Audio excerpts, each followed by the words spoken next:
اعوذ باللہ من الشیطان الرجیم بسم اللہ الرحمن الرحیم الصلاۃ والسلام علیک یا سیدی یا رسول اللہ وعلی آلک و صحابک یا سیدی یا حبیب اللہ۔ جی محترم سامعین، آپ دیکھ رہے ہیں جامعہ قادریہ رضویہ ٹرسٹ فیصل آباد کے آفیشیل یوٹیوب چینل سے خصوصی افطار ٹرانسمیشن نور رمضان، اور میں ہوں آپ کا میزبان محمد زاہد الحسن مصطفی۔ محترم سامعین، یقیناً آپ کے علم میں ہے کہ افطاری کا جو پروگرام ہے ہمارا، یہ ڈیلی بیسس پہ ہم عوام کے لیے ہر روز نئے عناوین لے کر آتے ہیں اور اس کے اوپر گفتگو کرتے ہیں۔ آج ہمارے ساتھ جو اسٹوڈیو میں شخصیت موجود ہے، کسی تعارف کی محتاج نہیں ہے، مولانا مفتی محمد جامیل الرحمن صاحب آج ہمارے ساتھ موجود ہیں۔ ہم ان کا شکریہ ادا کرتے ہیں۔ السلام علیکم وعلیکم السلام ورحمۃ اللہ وبرکاتہ۔ آج جو ہماری گفتگو کا موضوع ہے سامعین، وہ ہے انبیاء کا انداز تبلیغ و تربیت، کہ انبیاء کرام علیہم السلام نے اپنی امت کو، اللہ رب العزت کی مخلوق کو کس طرح اپنے اپنے دین کی طرف انہوں نے تبلیغ کی، اور پھر کس طرح ان کی تربیت کی کہ وہ اس دین کے اوپر، اس تبلیغ کے اوپر جو ہے نا استقامت کے ساتھ ٹھہرے رہے۔ یقیناً یہ ایک بہت جو ہے نا لمبا موضوع ہے۔ اس کے اوپر قرآن مجید نے بے شمار انبیاء کرام کا تذکرہ فرمایا، کہ ان کی تبلیغ، پھر ان کی تربیت کا ذکر فرمایا، اور ان میں سے کچھ مخصوص ہیں جن کا ذکر فرمایا، اور پھر حضور علیہ الصلاۃ والسلام کی پوری 63 سالہ زندگی جو ہے، یہ مطلب ایک پورا چیپٹر ہے کہ حضور علیہ الصلاۃ والسلام نے کیسے تبلیغ کی اور پھر کیسے لوگوں کی تربیت کی، اور آج تک بلکہ قیامت تک حضور علیہ الصلاۃ والسلام کی اس تبلیغ کو جو ہے نا روز روشن کی طرح عیاں رکھا جائے گا، اور پھر لوگ اس سے مستفید ہوتے رہیں گے۔ یہ یقیناً ہر نبی کا، ہر رسول کی تبلیغ کا ایک الگ الگ باب ہے۔ تو آج ہم اختصار کے ساتھ جو ہے نا ہم انبیاء کرام علیہ السلام کی انداز تبلیغ اور تربیت کے بارے میں جاننے کی کوشش کریں گے۔ قبلہ مفتی صاحب، میرا پہلا جو سوال ہے آپ سے وہ یہ ہے کہ وہ کون سے انبیاء ہیں جن کا ذکر قرآن مجید میں آیا ہے؟ بسم اللہ الرحمن الرحیم۔ تقریباً 25 انبیاء ہیں جن کے اسماء گرامی اللہ تبارک و تعالی نے قرآن کے اندر ذکر فرمائے ہیں۔ تو ان تمام کی تفصیل قرآن کے اندر موجود نہیں ہے۔ بعض ایسے ہیں کہ جن کے صرف نام ذکر کیے، جیسے حضرت ذوالکفل اور الیاس علیہ الصلاۃ والسلام۔ یہ کچھ انبیاء ہیں کہ جن کے صرف اسماء گرامی قرآن کے اندر مذکور ہیں، اور کچھ انبیاء ایسے بھی ہیں کہ جن کے واقعات کو بڑی تفصیل کے ساتھ اللہ تبارک و تعالی نے ایک مقام پر نہیں بلکہ منفرد مقامات پر انداز بدل بدل کر اللہ نے ان کا ذکر فرمایا ہے۔ حضرت آدم علیہ الصلاۃ والسلام کا ذکر تقریباً قرآن پاک میں 9 مقامات پر آیا ہے۔ اگرچہ حضرت آدم علیہ الصلاۃ والسلام کا انداز تبلیغ و تربیت قرآن میں مذکور نہیں ہے، لیکن ان کا ذکر اللہ تعالی نے قرآن پاک میں 9 مقامات پر ذکر فرمایا ہے۔ اب جو انبیاء ہیں جن کا انداز تبلیغ اور انداز تربیت اللہ تبارک و تعالی نے قرآن میں ذکر فرمایا ہے وہ اور ہیں، ٹھیک ہے۔ ان میں جیسے حضرت ابراہیم علیہ الصلاۃ والسلام ہیں، ان کا انداز تبلیغ، انداز تربیت اللہ تبارک و تعالی نے قرآن میں ذکر فرمایا ہے کہ کس اصول کے تحت اور کس حکمت کے تناظر میں حضرت ابراہیم علیہ الصلاۃ والسلام نے تبلیغ کی، کیا آپ کا انداز تربیت تھا، اس کو قرآن نے بڑے حسین انداز میں ذکر فرمایا ہے۔ اسی طرح حضرت نوح علیہ الصلاۃ والسلام، ان کا بھی انداز تبلیغ اور انداز تربیت اللہ تبارک و تعالی نے قرآن میں ذکر فرمایا ہے۔ حضرت موسیٰ اور حضرت ہارون علیہ الصلاۃ والسلام، یہ 2 انبیاء ہیں۔ جب ان کو اللہ تبارک و تعالی نے حضرت موسیٰ علیہ الصلاۃ والسلام کو نبوت سے سرفراز فرمایا تو ساتھ پورا ایک سیلیبس، نصاب عطا فرمایا کہ اے موسیٰ اور ہارون علیہ الصلاۃ والسلام، اگر آپ دونوں جا رہے ہیں تو کیا کہ آپ کا انداز تربیت اور انداز تبلیغ ہو، انداز تکلم کیا ہو، بڑی تفصیل اور وضاحت کے ساتھ اللہ تبارک و تعالی نے اس کو قرآن کے اندر ذکر فرمایا ہے۔ اسی طرح اگر ان کے بعد ہم دیکھیں تو حضرت نوح علیہ الصلاۃ والسلام کا بھی انداز تبلیغ و تربیت قرآن سے ہمیں ملتا ہے۔ حضرت لوط علیہ الصلاۃ والسلام کا بھی انداز تبلیغ اور انداز تربیت ہمیں قرآن سے ملتا ہے۔ حضرت شعیب علیہ الصلاۃ والسلام ہیں جن کا انداز تبلیغ اور انداز تربیت ہمیں قرآن سے ملتا ہے۔ حضرت صالح علیہ الصلاۃ والسلام، ان کا انداز تبلیغ اور انداز تربیت ہمیں قرآن سے ملتا ہے۔ اسی طرح اور بھی ہیں بعض انبیاء جن کا ذکر ایوب، حضرت یونس علیہ الصلاۃ والسلام، حضرت یعقوب علیہ الصلاۃ والسلام، اور سب سے بڑھ کر حضرت یوسف علیہ الصلاۃ والسلام کا دیکھیں آپ، اس دور میں آپ کہیں پر بھی ہیں، الغرض کہ اگر آپ جیل کے بالا خانوں میں بھی ہیں تو پھر بھی حضرت یوسف علیہ الصلاۃ والسلام کا جو انداز تبلیغ ہے وہ روز روشن کی طرح عیاں ہے۔ وہ یہ بتا رہا ہے کہ آپ روئے زمین کے کسی بھی کونے پر ہوں، الغرض کہ آپ قید کی صعوبتوں میں بھی ہوں، تو پھر بھی تبلیغ کا راستہ دروازہ آپ پر بند نہیں ہے، تربیت کا راستہ اور دروازہ آپ پر بند نہیں ہے۔ اسی طرح حضرت یعقوب علیہ الصلاۃ والسلام کا بھی انداز تبلیغ اور انداز تربیت اللہ تبارک و تعالی نے قرآن میں ذکر فرمایا ہے، اور ان تمام انبیاء کے ساتھ ساتھ آقا صلی اللہ علیہ وآلہ وسلم کا انداز تبلیغ و تربیت بھی قرآن پاک میں مذکور ہے۔ جیسے اللہ تبارک و تعالی فرماتا ہے کہ انک لعلی خلق عظیم، اے محبوب صلی اللہ علیہ وآلہ وسلم، ہم نے آپ کو اخلاق کے سب سے بلند مرتبے پر فائز فرمایا ہے، اور وما ارسلناک الا رحمۃ للعالمین۔ ایسی کتنی ہی آیات مقدسات ہیں جو ہمیں یہ بتا رہی ہیں کہ جہاں باقی انبیاء کا انداز تبلیغ و تربیت بڑا حسین تھا، وہیں اللہ تبارک و تعالی نے یہ حسن، یہ ملکہ آقا صلی اللہ علیہ وآلہ وسلم کی ذات اقدس کو بھی عطا فرمایا ہے۔ جی بالکل، آپ جس طرح فرما رہے ہیں حضرت یونس علیہ الصلاۃ والسلام، ان کا ذکر خیر بھی اللہ رب العزت نے قرآن میں فرمایا، حضرت ہود علیہ الصلاۃ والسلام، جی تو حضرت ایوب علیہ الصلاۃ والسلام، الغرض کہ یہ جن علاقوں کی طرف گئے اس کا بھی قرآن میں ذکر ہے، اس علاقے کی، ان علاقوں کے لوگوں کا رہن سہن کیا تھا اس کا بھی ذکر ہے، ان کی رسومات کیا تھی، ان کی عادات کیا تھیں، اور کس چیز میں ان کی تربیت کی ضرورت تھی، ان تمام چیزوں کو بڑی وضاحت کے ساتھ قرآن نے ذکر فرمایا ہے۔ جی بالکل۔ مفتی صاحب، میں یہ آپ سے سوال کروں گا کہ قرآن مجید نے جو ہے نا ہمیں حکم دیا ہے کہ ادعو الی سبیل ربک بالحکمہ، کہ تم جب کسی بندے کو اسلام کی تبلیغ پہنچاؤ یا اسلام کی تعلیم اسے دو تو پھر تمہیں اسے حکمت کے ساتھ اسے لے آؤ دین اسلام میں۔ تو اسی تناظر میں اگر ہم دیکھیں تو اس میں انبیاء کرام علیہم السلام کا کیا طریقہ کار تھا کہ وہ کس طرح حکمت کے ساتھ لوگوں کو دین اسلام میں، اپنے دین میں لے کر آئے، اور کس طرح ان کی حکمت عملی تھی جس کی وجہ سے لوگ جو ہے نا مسلمان ہوتے تھے اور پھر ان کا کلمہ بلند کرتے تھے اور اللہ رب العزت کا جو ہے نا علم اٹھاتے تھے۔ تو اس بارے میں رہنمائی فرمائیں۔ جی دیکھیں، اللہ تبارک و تعالی نے پورا حسین انداز میں ایک آیت مقدسہ میں اس چیپٹر کو بند کیا ہے۔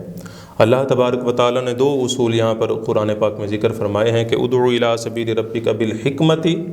والموعظۃ الحسنۃ وجادلہم باللتی ہی احسن۔ پہلے اللہ نے حکم یہ فرمایا کہ جس نے بھی تبلیغ کرنی ہے حکمت کے تحت کرنی ہے۔ اب حکمت کے اندر دو چیزیں مزید ذکر فرما دیں، وہ یہ کہ والموعظۃ الحسنہ، یعنی مواعظ حسنہ کے دائرے میں رہتے ہوئے، یہ نہیں کہ آپ اونچی آواز سے کسی کی تبلیغ کریں یا آپ اپنے روب اور دبدبے سے چاہیں کہ میں تبلیغ کروں اور لوگوں کو دین کی طرف، ایسا بالکل بھی نہیں ہے۔ اور پھر الغرض کہ اگر آپ کو کسی کے ساتھ بحث مباحثہ، مناظرہ، مجادلہ کی بھی ضرورت پیش آتی ہے تو اس کا بھی اصول قرآن نے ذکر فرمایا کہ وجادلہم باللتی ہی احسن، کہ جہاں تمہیں دلائل بھی دینے کی ضرورت پڑے تو دلائل بھی تمہارے حسین ہوں، صرف تمہارے دلائل ہی حسین نہ ہو بلکہ انداز دلائل پیش کرنے کا جو انداز ہے وہ بھی حسن کے ساتھ ہو۔ اب اس کی دو تین مثالیں وہ بھی اللہ نے قرآن میں ذکر فرمائی ہیں کہ انبیاء کا وہ کون کون سا انداز، کن حکمتوں کے تحت انہوں نے وہ مواعظ حسنہ کیا تھے اور وہ مجادلۃ بالحسنۃ وہ کہتے، یعنی کہ ان کا دلائل دینے کا انداز کیا تھا، حسین دلائل ان کے کون سے تھے، اور وہ مواعظ حسنہ کون کون سے تھے کہ جن کے منہج و اسلوب میں رہتے ہوئے انبیاء نے اس منصب کو ادا کیا۔ سب سے پہلے ہم ایک مثال لیتے ہیں حضرت ابراہیم علیہ الصلاۃ والسلام کی حیات طیبہ سے کہ انہوں نے کس انداز میں اس حکمت کو پیش نظر رکھ کے تربیت کا اہتمام کیا ہے۔ سورہ البقرہ 3 پارے کے اندر اللہ تبارک و تعالی نے اس مضمون کو ذکر فرمایا ہے۔ اللہ تبارک و تعالی فرماتا ہے کہ الم تر الی الذی حاج ابراہیم فی ربہ ان آتاہ اللہ الملک۔ اب اگلے الفاظ جو ہیں وہ غور فرمانے والے ہیں کہ اذ قال ابراہیم ربی الذی یحیی و یمیت، کہ اے نمرود میرا رب تو وہ ہے جو زندگی بھی عطا فرماتا ہے اور موت بھی عطا فرماتا ہے، یعنی کہ زندگی اور موت کا اختیار یہ میرے رب کے پاس ہے۔ گویا کہ آپ نے نظریہ یہ دیا کہ زندگی اور موت دینے والا رب ہے، جی، تو رب جو ہے اس کے پاس یہ اختیار ہے کہ زندگی اور موت صرف وہی دے سکتا ہے، اس کے علاوہ اور کسی کو یہ اختیار نہیں ہے۔ تو پھر آگے سے نمرود نے کہا کہ یہ تو میں بھی کر لیتا ہوں، کہ وہ دو شخصوں کو بلایا، ایک کو مار دیا اور ایک کو چھوڑ دیا، کہا جی یہ دیکھو میں بھی زندگی اور موت دینے پر قادر ہوں، انا احیی و امیت۔ تو قال ابراہیم فإن اللہ یأتی بالشمس من المشرق فأت بها من المغرب۔ اب دیکھیں، ایک تو اللہ یہ بتا رہا ہے کہ جو میرے دین پر چلتا ہے میں رب اس کی سوچ میں بھی اپنی برکت شامل حال فرماتا ہوں۔ تو فوراً سے حضرت ابراہیم علیہ السلام نے فرمایا اگر یہ بات ہے تو میرا رب سورج کو مشرق سے طلوع فرماتا ہے، اگر تو رب ہے تو اس کو مغرب سے طلوع فرما دے، تو اگر تو رب ہے تو تو سورج کو مغرب سے طلوع کر دے۔ میرے رب کی تو قدرت یہ ہے کہ وہ سورج کو مشرق سے طلوع فرماتا ہے۔ تو جب یہ بات ہوئی تو اللہ فرماتا ہے کہ فبہت الذی کفر،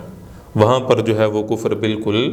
خاموش ہو گیا۔ یہ وہ انداز ہے جس کا قرآن نے ذکر فرمایا کہ اس انداز سے دیکھیں کہیں پر غصہ نہیں ہے، کہیں لہجے میں اتار چڑھاؤ نہیں ہے، یہ جتنی بھی بات ہوئی دلائل کے ساتھ ہوئی۔ پھر مزید آپ آگے آ جائیں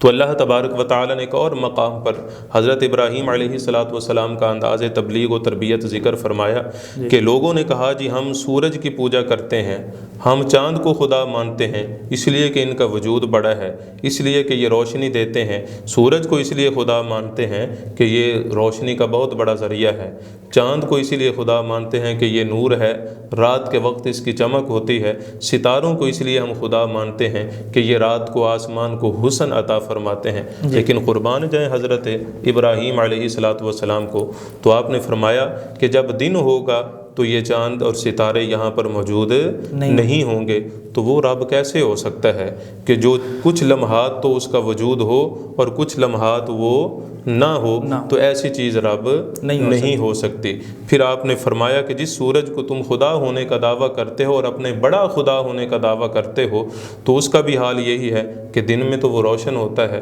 لیکن رات میں اس کا نام و نشان نہیں ہوتا۔ تو ایسی چیز بھی خدا نہیں ہو سکتی کہ جو دن میں ہو اور رات میں نہ ہو، اور جو رات میں ہو اور دن میں نہ ہو، اس طرح کی چیزیں خدا ہونے کی اہلیت نہیں رکھتی۔ یہ آپ نے ان کو عقلی دلائل دیے؟ جی یہ حضرت ابراہیم علیہ السلام نے ان کو عقلی دلائل دیے۔ پھر مطلب یہ چیز ان کی عقل میں آنے والی تھی اور وہ ہر بندہ سمجھ سکتا ہے،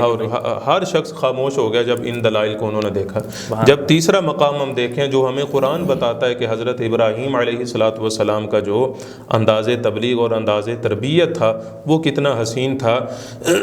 اس واقعے کو بھی اللہ نے قرآن کے اندر ذکر فرمایا ہے کہ بت خانہ تھا اور اس میں ایک بہت سب سے بڑا بت نصب تھا۔ تو ایک ان کا وہ تعزین و آرائش کا دن تھا بت پرستوں کا، تو یہ سارے اپنے اس تہوار کی طرف چلے گئے، تو حضرت ابراہیم علیہ السلام نے کلہاڑے کے ساتھ تمام بتوں کو توڑ دیا۔ بتوں کو توڑ کر جو کلہاڑا تھا وہ ان کے جو سب سے بڑا بت تھا اس کے اوپر انہوں نے اس کو کندھے کے اوپر رکھ دیا۔ جب یہ سارے لوگ آئے تو انہوں نے کہا کہ یہ ہمارے خداؤں کے ساتھ کس نے کیا ہے؟ تو کہا گیا کہ یقال لہ ابراہیم، اس کو ابراہیم کہا جاتا ہے، اس کا نام ابراہیم ہے جس نے ہمارے بتوں کے ساتھ یہ معاملہ کیا۔ تو حضرت ابراہیم علیہ السلام کو بلایا گیا اور ان سے پوچھا گیا کہ یہ آپ نے کیا کیا؟ آپ نے فرمایا یہ میں نے تو نہیں کیا، یہ اس سے پوچھو جس کے کندھے پر کلہاڑا تم نے رکھا ہوا ہے، جو ان سب کا بڑا ہے، اس سے پوچھو، وہ تمہیں جواب دے گا کہ یہ سب کیوں ہوا اور کس نے کیا۔ تو سب نے کہا کہ ابراہیم علیہ السلام، آپ کو تو پتہ ہے کہ یہ بولتا نہیں ہے، نہ یہ دیکھنے کی طاقت رکھتا ہے، نہ یہ بولنے کی طاقت رکھتا ہے۔ تو جو دیکھنے کی طاقت نہیں رکھتا، جو بولنے کی طاقت نہیں رکھتا، جو حرکت کی طاقت نہیں رکھتا، تو اس نے ان کو کیسے توڑ دیا؟ یا وہ ہمارا کلام سنے گا کیسے؟ یا ہمیں اس بات کا جواب کیسے دے گا؟ تو حضرت ابراہیم علیہ السلام نے فرمایا کہ مجھے بتاؤ جو اتنی سی حرکت کرنے پر بھی قادر قادر نہیں ہے، جو تمہارا کلام سننے پر قادر نہیں ہے، بولنے پر قادر نہیں ہے، دیکھنے پر قادر نہیں ہے، وہ شخص تمہارا خدا کیسے ہو سکتا ہے؟ اس سے تو تم بہتر ہو، اس سے تو تم بہتر ہو، تو ایسا شخص خدا ہونے کے قابل نہیں ہے۔ تو جو خدا ہونے کے قابل ہے وہ قابل پرستش اور قابل معبودیت اس میں کہاں سے آئی؟ یہ قرآن کا وہ تیسرا بتایا ہوا مقام ہے جو یہ بتا رہا ہے کہ جس نبی نے بھی، یہاں تک کہ حضرت ابراہیم علیہ السلام جیسی شخصیت کے عوامل مبارک سے آپ اللہ تعالیٰ نے قرآن میں ذکر فرما کے بتا دیا کہ یہ ہوتا ہے انبیاء کا انداز تبلیغ اور تربیت، اس انداز سے انبیاء نے لوگوں کی تربیت کی تھی۔ جی بالکل، اس میں قابل ذکر اور بھی بہت سے پیغمبر ہیں، جس طرح کہ حضرت یوسف علیہ السلام کا آپ بیان فرما رہے تھے، تو اس بارے میں بھی ناظرین کو بتاتے چلیں کہ حضرت یوسف علیہ السلام کا انداز تکلم اور انداز تبلیغ۔ جی حضرت یوسف علیہ السلام کی تو ویسے زندگی کا ہر پہلو ہی بڑا حسین ہے۔ جی ان کا بچپن دیکھیں آپ، پھر اس کے بعد جتنے بھی واقعہ جن کو سورہ یوسف علیہ نے بڑے حسین انداز میں ذکر فرمایا ہے، لیکن آج میں ناظرین کو جو اس سورہ مبارکہ میں جو چیز مجھے سب سے زیادہ حسین لگی ہے، ویسے تو پورا قرآن ہی بڑا حسین ہے، لیکن جو چیز جس نے میرے قلب پر جو ہے وہ کیفیت بدلی اور جو ضرب لگائی ہے، وہ آپ کا قید خانے کے اندر انداز تبلیغ اور تربیت ہے۔ سبحان اللہ۔ قرآن پاک میں کہ وَدَخَلَ مَعَهُ السِّجْنَ فَتَيَانِ قَالَ أَحَدُهُمَا إِنِّي أَرَانِي أَعْصِرُ خَمْرًا، یہ پورا رکوع ہے جس میں آپ کے ساتھ دو لوگ تھے جنہوں نے اپنے اپنے خواب کا اظہار کیا۔ ایک نے کہا کہ میں نے خواب میں کیا دیکھتا ہوں کہ میں شراب نچوڑ کر اپنے آقا کو پلا رہا ہوں جو اس کا پیشہ تھا۔ دوسرے نے کہا کہ میرے سر پر روٹیوں کا ٹوکرا ہے اور پرندے اس کو کھا رہے ہیں۔ تو آپ یوسف علیہ السلام ہمیں ان خوابوں کی تعبیر بتائیں۔ اب دیکھیں یہ سبق ہمارے لیے ہے اس دور پر کہ جب کسی کی تربیت کرنی ہو، تبلیغ کرنی ہو، تو اگلے کی بھی کیفیت کو دیکھا جائے کہ کیا وہ اس صورت میں بھی ہے کہ وہ ہماری بات سنے گا بھی کہ نہیں۔ اب دیکھیں وہ دونوں اپنی اپنی غرض سے حضرت یوسف علیہ السلام کی بارگاہ میں موجود تھے۔ جب انہوں نے اپنی غرض حضرت یوسف علیہ السلام کو پیش کی تو حضرت یوسف علیہ السلام نے بجائے ڈائریکٹ ان کے سوالوں کا جواب دینے کے، ان کے خوابوں کی تعبیر بتانے کے، حضرت یوسف علیہ السلام نے سب سے پہلے اللہ کی حمد و ثنا کی، دین اسلام کی بات کی، اور یہ کہا کہ میں جو کچھ بھی ہوں اللہ کے فضل اور اس کے کرم سے ہوں۔ بالکل، میں جو کچھ بھی ہوں اللہ کے فضل اور اس کے کرم سے ہوں۔ اس کے فوراً بعد آپ نے دین اسلام کی بات کی، اللہ رب العزت کے ایک رب ہونے کی بات کی، کیونکہ یہ دونوں ان کے عقائد، ان کے نظریات بالکل باطل تھے۔ تو حضرت یوسف علیہ السلام نے پہلے ان کو اللہ کی بات بتائی، اللہ کی عظمت، اللہ کی شان کا ذکر فرمایا، اور پھر یہ فرمایا کہ اگلے وقت کا کھانا آنے سے پہلے میں تمہیں تمہارے خوابوں کی تعبیر بتا دوں گا، اور پھر یہ بھی بتا دیا کہ جو میں تمہیں تعبیر بتاؤں گا اس میں میرا کوئی کمال نہیں، اس میں میرا کوئی کمال نہیں، بلکہ یہ سب مجھ پر اللہ تبارک و تعالیٰ کا کرم ہے اور اس کا فضل ہے۔ گویا کہ پہلے آپ نے دین کی بات کی، ان کی تبلیغ کی، ان کی تربیت فرمائی، ان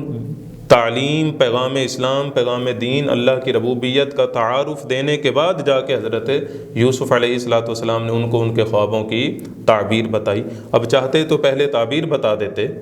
پھر دین کی بات کرتے، اللہ کی ربوبیت کا اعلان کرتے، ان کی طبیعت، ان کی مزاج، ان کے سوچ کو دین کی طرف لے کے آتے، لیکن ایسا آپ نے نہیں کیا۔ اس کا سبب یہ تھا کہ اگر حضرت یوسف علیہ السلام پہلے ان کو ان دونوں کے خوابوں کی تعبیر بتا دیتے تو ان کی توجہ اپنے اپنے خواب کی طرف چلے جاتی، بجائے کہ اللہ کا پیغام سنتے، اللہ کے نبی کی بات کو توجہ سے سنتے۔ تو اس حکمت کے تناظر میں، اس حکمت کے پیش نظر حضرت یوسف علیہ السلام نے پہلے دین کی بات کی، اللہ کی بات کی، ٹھیک ہے، اور اپنے ہر کام کی نسبت انہوں نے اللہ کی طرف کی، پھر کہا کہ اب میں تمہیں تمہارے خوابوں کی تعبیر بتاتا ہوں۔ اب دیکھیں ایک تو حسن تبلیغ کا انداز یہاں پر یہ کہ جیل میں بھی ہیں پھر بھی تربیت ہو رہی ہے، اور جتنا عرصہ آپ نے جیل میں گزارا، جن لوگوں نے اللہ کی وحدانیت کا اقرار کیا قید خانے میں، ان کی تعداد اٹھا کے دیکھیں تو سینکڑوں میں ہے، ٹھیک ہے، اور لمحہ بلمحہ آپ نے قید خانے میں بھی سب سے مقدم جس چیز کو رکھا وہ تبلیغ تھی، وہ تربیت تھی۔ ہر قیدی کی تبلیغ بھی کی، تربیت بھی کی۔ اگر کوئی آپ کی تبلیغ سے اسلام نہیں قبول کر سکا تو اس پر تربیت کا اثر ضرور ہوا ہے۔ گویا کہ حضرت یوسف علیہ السلام نے اپنے عمل سے بتایا ہے کہ انسان کہیں پر بھی ہو تبلیغ اور تربیت کا دامن وہ کبھی اپنے ہاتھوں سے نہیں چھوڑتا۔ پھر یہ ہے کہ سامنے کوئی سائل جس کی آپ تربیت کر رہے ہیں اس کی سوچ کو بھی دیکھیں کہ وہ اس وقت کس تناظر میں آیا کہ وہ میری بات سننے اور قبول کرنے کے حق میں ہے بھی کہ نہیں۔ اب حضرت یوسف علیہ السلام نے بھانپ لیا تھا کہ یہ اب اپنے مقصد کے لیے آئے ہیں، تو ان کو ان کا مقصود ملنے سے قبل میں اپنے دین کی بات ان کو پہنچا دوں۔ بالکل یقیناً یہ انبیاء کرام علیہ السلام کا یہ ایک اللہ رب العزت نے ان کو فرض دیا تھا، منصب دیا تھا جی جی کہ وہ تنہائی میں ہیں، اجتماع میں ہیں، سرگوشی میں ہیں۔ جی ان کا کام یہی تھا کہ انہوں نے جی اللہ کی تبلیغ کرنی ہے۔ انداز تبلیغ ان کا ایک مخصوص ایک انداز ایک لہجہ عطا فرمایا اللہ رب العزت نے، تاکہ لوگ دیکھیں اس کو اور پھر اسی لہجے کے مطابق آگے لوگ پھر کنورٹ کریں لوگوں کو دین کی طرف، اسلام کی طرف۔ یقیناً یہ ایک بہت بڑا موضوع ہے۔ یہاں پہ لیں گے ہم ایک چھوٹی سی بریک، اور بریک کے بعد پھر حاضر خدمت ہوتے ہیں۔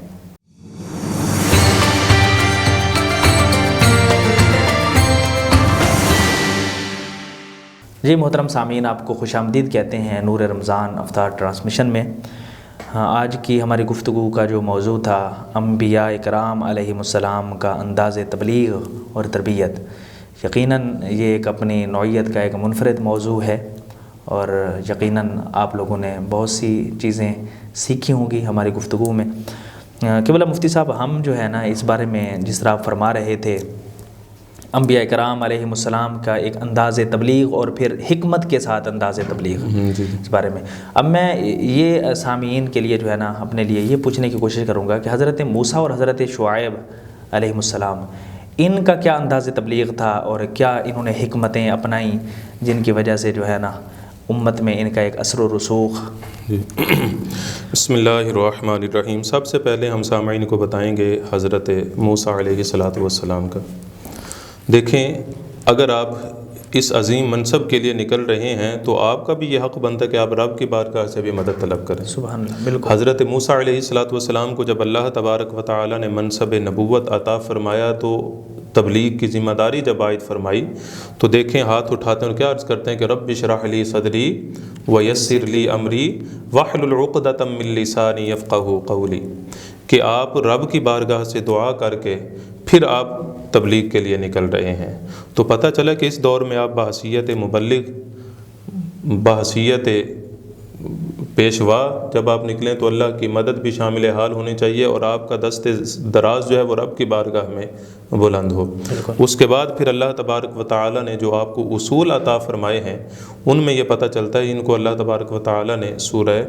طٰہٰ کے اندر ان کو ذکر کیا ہے۔ اللہ تبارک و تعالی نے فرمایا کہ فَقُولَا لَهُ قَوْلًا لَيِّنًا لَعَلَّهُ يَتَذَكَّرُ أَوْ يَخْشَىٰ، کہ اے موسیٰ علیہ السلام، آپ اور آپ کے بھائی حضرت ہارون علیہ السلام، آپ آہستہ آواز میں، نرم لہجے میں، دبی گفتگو کے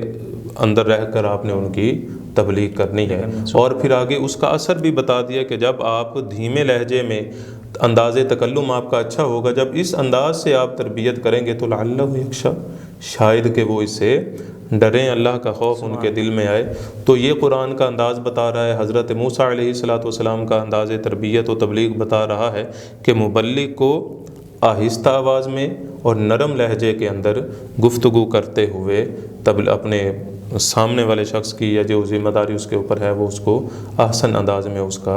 حق ادا کر سکتا ہے۔ اس کے بعد ہم چلتے ہیں حضرت شعیب علیہ السلام کا، کہ ان کا انداز تبلیغ اور انداز تربیت کیسا تھا۔ تو اللہ تبارک و تعالی نے قرآن میں کئی مقامات پر آپ کے لوگوں کا عمل بھی ذکر فرمایا کہ وہ لوگ ناپ تول میں کمی کیا کرتے تھے۔ تو حضرت شعیب علیہ السلام نے اپنی قوم سے فرمایا کہ یا قوم اوفوا الکیل والمیزان، کہ اے میری قوم ناپ تول میں کمی نہ کرو، ناپ بھی پورا کرو اور تول بھی پورا کرو، اور ولا تبخسوا الناس اشیاءہم، لوگوں کو چیزیں کم کر کے نہ دو، جتنی قیمت لے رہے ہو اس قیمت کے عوض جتنا ہی وہ ثمن کے عوض جو قیمت بنتی ہے وہ پوری دو، اور ولا تعثوا فی الارض مفسدین، زمین میں فساد نہ پھیلاؤ۔ تو گویا کہ حضرت شعیب علیہ السلام نے بھی دیکھیں کس انداز میں اپنی قوم کو تبلیغ کی ہے۔ کہیں غصہ نہیں آپ کو نظر آ رہا ان کے انداز میں، کہیں اظہار ناراضگی آپ کو ان کے انداز میں نظر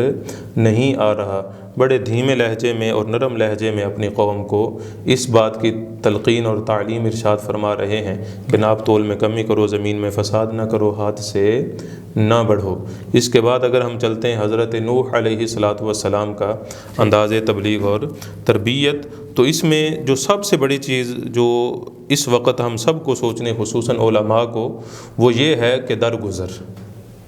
جب آپ نے اس کو 8ویں پارے کے اندر سورۃ الاعراف کے اندر اللہ تعالیٰ نے یہاں تک ذکر فرمایا ہے کہ انی اخاف علیکم عذاب یوم عظیم قال الملأ من قومه انا لنراک فی ضلال مبین، یہاں تک لوگوں نے کہہ دیا کہ اے نبوت کا دعویٰ کرنے والے نوح علیہ الصلاۃ والسلام، معاذ اللہ ثم معاذ اللہ، آپ تو دور کی گمراہی میں پڑے ہوئے ہیں کہ دیکھیں یہ اللہ کے نبی ہیں، منصب نبوت پر فائز ہیں، اور آگے عوام کا رد عمل دیکھیں۔ لیکن آپ نے کیا کہا؟ آپ نے بالکل اظہار ناراضگی نہیں، بلکہ کیا فرماتے کہ قال یا قومی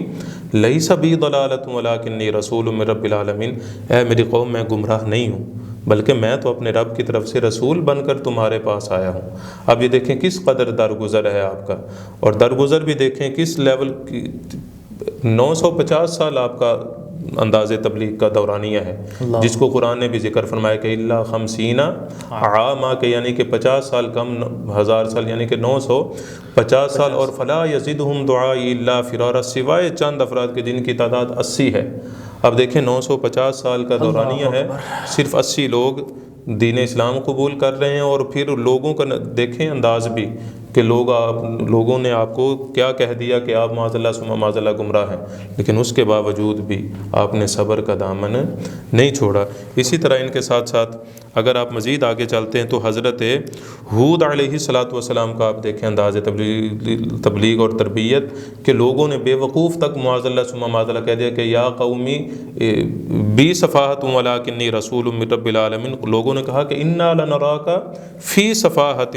کہ اے نبوت کا دعویٰ کرنے والے معاذ اللہ آپ تو بے وقوف ہیں، ثم معاذ اللہ معاذ اللہ ثم معاذ اللہ، لیکن آپ نے کیا کہا کہ قال یا قوم لیس بی صفاحۃ ولکنی رسول من رب العالمین، کہ میں جو ہوں وہ معاذ اللہ بے وقوف نہیں ہوں، بلکہ اپنے رب کا رسول بن کے آیا ہوں۔ حضرت شعیب علیہ الصلوۃ والسلام، حضرت نوح اور حضرت ہود، اور ان تینوں کا دیکھیں پھر قرآن نے 19ویں پارے کے اندر